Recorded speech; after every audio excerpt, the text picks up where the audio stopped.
வணக்கம். ஓஷோ உலகம்.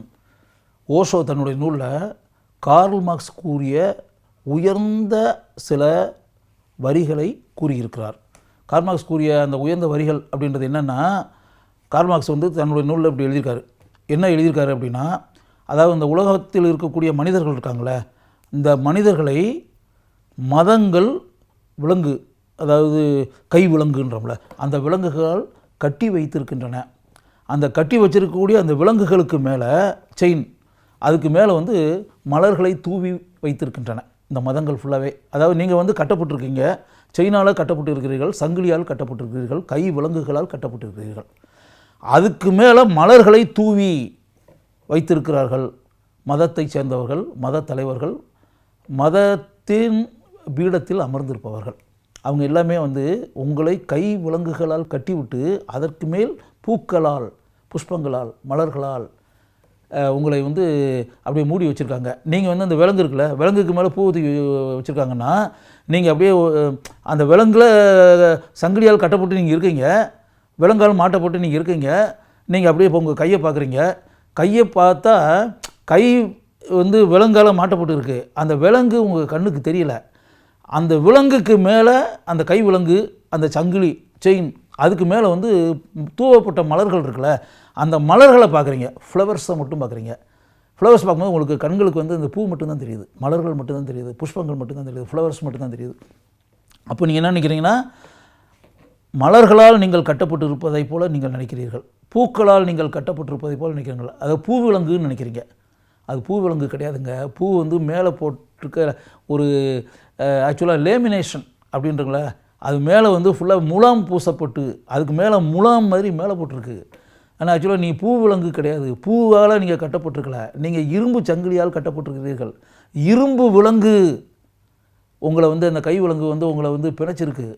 அதுக்கு மேலே உங்களுக்கு தெரியக்கூடாதுன்றதுக்காக நீங்கள் இரும்பு சங்கிலியால் கட்டப்பட்டிருக்கிறீர்கள், இரும்பு விலங்குகளால் நீங்கள் பிணைக்கப்பட்டிருக்கிறீர்கள் அப்படின்னு சொல்லி தெரியக்கூடாது அப்படின்றதுக்காக உங்களை இந்த மதத்தின் தலைவர்கள், மதத்தை பின்பற்றக்கூடிய மிகப்பெரிய அந்த மனிதர்கள் இருக்காங்களே, ஆன்மீக மனிதர்கள் இருக்காங்களே, அவங்க உங்களை சிந்திக்க விடாத அளவிற்கு, பார்க்கக்கூடாத அளவுக்கு, உண்மை தெரியக்கூடாத அளவிற்கு உங்களை ஏமாற்றி மலர்களை மேலே தூவி விட்டு உங்களை ஏமாற்றி கொண்டிருக்கிறார்கள். நீங்கள் மதத்தால் எப்போது எவ்வளவு காலத்திற்கு கட்டப்பட்டு பிணைக்கப்பட்டு இருக்கிறீர்களோ அதுவரை நீங்கள் இந்த உலகத்தில் உன்னதமான காரியங்களை செய்ய முடியாது, புரட்சிகரமான காரியங்களை செய்ய முடியாது, புரட்சிகளை செய்ய முடியாது.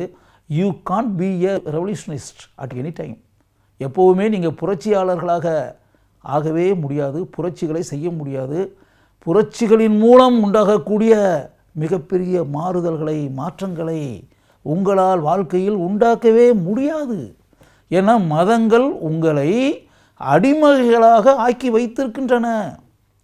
they have made you as slaves. Karl Marx சொல்லியிருக்காரு. எந்த அளவிற்கு ஈர்க்கப்பட்டிருந்தால் ஓஷோ தன்னுடைய நூலில் இதை வெளிப்படுத்தி இருப்பார் மக்களுக்காக.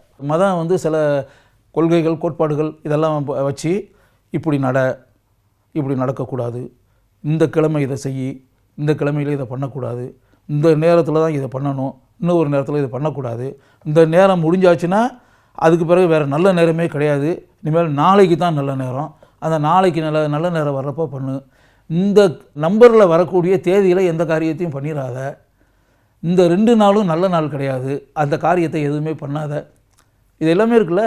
வீட்டை விட்டு வெளியே போகிறதா இருந்தால், இப்போ ஒரு பூனை குறுக்க போயிடுச்சு அப்படின்னு வச்சுக்கோங்களேன், நீங்கள் உடனே போவீங்களா? பூனை குறுக்க போயிடுச்சுன்னு சொல்லி திரும்ப வந்துடுவீங்க மறுபடியும் வீட்டுக்கு. இப்படிலாம் கட்டுப்பாடுகளை விதித்து உங்களை கிட்டத்தட்ட பார்த்தா ஒரு அடிமைகளாக, ஸ்லேவ் அப்படின்றோம்ல, அடிமைகளாக உங்களை ஆக்கி வைத்திருக்கிறார்கள் அப்படின்னா. இப்படி எப்போவுமே நீங்கள் காலையிலேருந்து சாயங்காலம் வர எந்த காரியத்தை செய்வதாக இருந்தாலும் இப்படி நேரம் பார்த்தே நீங்கள் செஞ்சுக்கிட்டு இருந்தீங்கன்னு வச்சுங்களேன், நீங்கள் எப்படிங்க பெரிய பெரிய காரியங்கள்லாம் எப்படிங்க பண்ண முடியும்? அதனால தான் கார்ல் மார்க்ஸ் என்ன சொல்கிறாரு அப்படின்னா, இந்த உலகத்தில் பிறந்திருக்கக்கூடிய மனிதர்கள் அனைவருமே கை விலங்குகளால் கட்டப்பட்டு இருக்கிறார்கள், சங்கிலிகளால் பிணைக்கப்பட்டிருக்கிறார்கள். அது உங்களுக்கே தெரியலை. உங்களுக்கே தெரியாமல் நீங்கள் ஒரு சுதந்திர புருஷர்கள் அப்படின்ற மாதிரி நினச்சிக்கிட்டு இருக்கீங்க. விடுதலை உணர்வுடன் நீங்கள் இருப்பதாக நீங்கள் நினைக்கிறீர்கள்.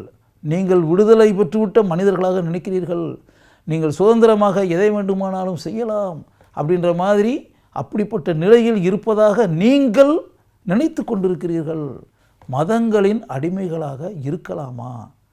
கார்ல் மார்க்ஸ் என்ன சொல்கிறார் அப்படின்னா, நீங்கள் எப்போ மதங்களின் அடிமைகளாக இருக்கிறீர்களோ அப்படி இருக்கக்கூடிய காலம் வரை உங்களால் உயர்ந்த காரியங்களை இந்த உலகத்தில் செய்ய முடியாது.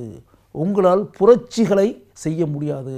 ரெவல்யூஷனே நடக்கலை அப்படின்னா எப்படிங்க உலகத்தில் மாறுதல்கள்லாம் உண்டாகும்? எப்படி ஆட்சியில் மாற்றம்லாம் உண்டாகும்? எப்படி ஆட்சியாளர்கள் மாறுவார்கள்? கொடுங்கோளர்களை எப்படி நாம் மாற்றுவது?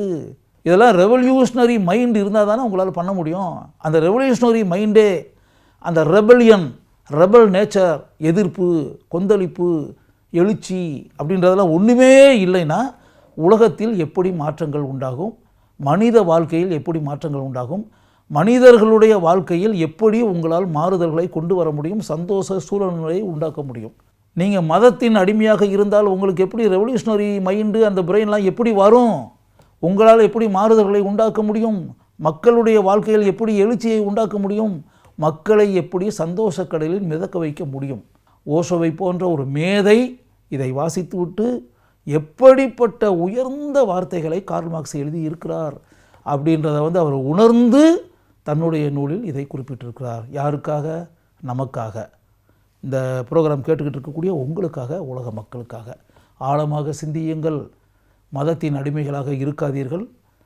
புரட்சி எண்ணம், புரட்சி மனம் படைக்கும் மனிதர்களாக, உலகத்தில் மாற்றங்கள் உண்டாக்கும் மனிதர்களாக நீங்கள் ஆக வேண்டும். அப்படிப்பட்ட மனிதர்களாக ஆகி இந்த உலக மக்களுக்கு பயனுள்ள மனிதர்களாக நீங்கள் இருக்க வேண்டும் என்று கார்ல் மார்க்ஸ் ஆசைப்பட்டதைப் போலவே ஓஷோ ஆசைப்பட்டிருக்கார். ஓஷோவும் கார்ல் மார்க்ஸும் ஆசைப்பட்ட அந்த விஷயத்தை பயனுள்ள விஷயம் என்று உணர்ந்ததால் இங்கு நான் இதை பதிவு செய்கிறேன்.